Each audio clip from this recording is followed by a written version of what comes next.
સાબરકાંઠામાં ભૂમાફિયાની ભૂમિકામાં વન વિભાગ જોવા મળ્યું છે। જમીન વન વિભાગે પચાવ્યા હોવાના આક્ષેપ લગાવવામાં આવ્યા છે। ગૌચર વન વિભાગે પચાવી પાડ્યાના આક્ષેપ કરવામાં આવ્યા। ગ્રામજનોમાં અત્યારે ભારે રોષ વ્યાપેલો જોવા મળી રહ્યો છે। પશુ ચરાવવા નહીં દેવાતા હોવાના આક્ષેપ કરવામાં આવી રહ્યા છે, ત્યારે પશુ પાંજરે પૂરી દેવાના ગ્રામજનોએ આક્ષેપ કર્યા।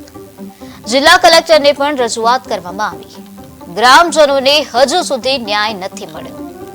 વન વિભાગના અધિકારીઓએ મૌન સેવ્યું છે, તો ગ્રામજનોને હજુ સુધી ન્યાય નથી મળ્યો। રજૂઆત કરવામાં આવી છે, તેમ છતાં પણ હજુ સુધી કોઈ પણ નિરાકરણ નથી આવ્યું। સાબરકાંઠામાં ભૂમાફિયાઓ ભૂમિકામાં જોવા મળ્યા છે। વન વિભાગની ભૂમિકામાં ભૂમાફિયાઓ નજરે પડ્યા છે। જિલ્લા કલેક્ટરને રજૂઆત કરવામાં આવી, તેમ છતાં પણ હજુ સુધી ગ્રામજનોને ન્યાય નથી મળ્યો। સર્વે નંબર જે 592 જે ગૌચર મારું આવે છે 75 એકરનું ગૌચર, એ આ ફોરેસ્ટવાળાએ કબજો કરી અને ખાડાઓ કરી અને લઈ કબજો કર્યો છે। એક બાજુ હાથમાંથી ડેમ, આ બાજુ ડુંગર। મારી ગરીબ પ્રજાને ઢોરના માટે ક્યાં જવું? આજની તારીખમાં મારે ઢોરના માટે, મારી ગરીબ પ્રજામાં મૂંઝાણી છે। ઢોર માટે ઘાસ મળતું નથી, વેચાતું પણ ઘાસ અહીંયા મળતું નથી। અને મારી આ જંગલની જમીન જો સરકાર આના ઉપર કોઈ નિર્ણય નહીં લે તો અમારે છેવટ આના ઉપર કોઈ પણ જાતનું પગલું ભરવું પડશે।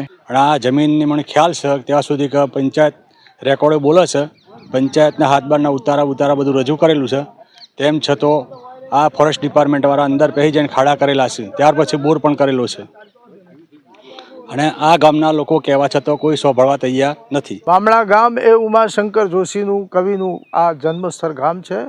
આ ગામની સિચ્યુએશન એવી છે કે ગામની પશ્ચિમ દિશાએ ડુંગર આવેલો છે, અને ઉમાશંકર જોશી અને હરવલ્લીની ગિરિમાળાઓથી ઓળખેલા છે। આગળ પૂર્વ દિશાએ હાથમતી જલાગાર આવેલું છે। દર વર્ષે હાથમતી જલાગાર ઓવરફ્લો થાય છે। લગાતાર છેલ્લા 10 વર્ષથી હાથમતી જલાગાર ખાલી કરવામાં આવતો નથી।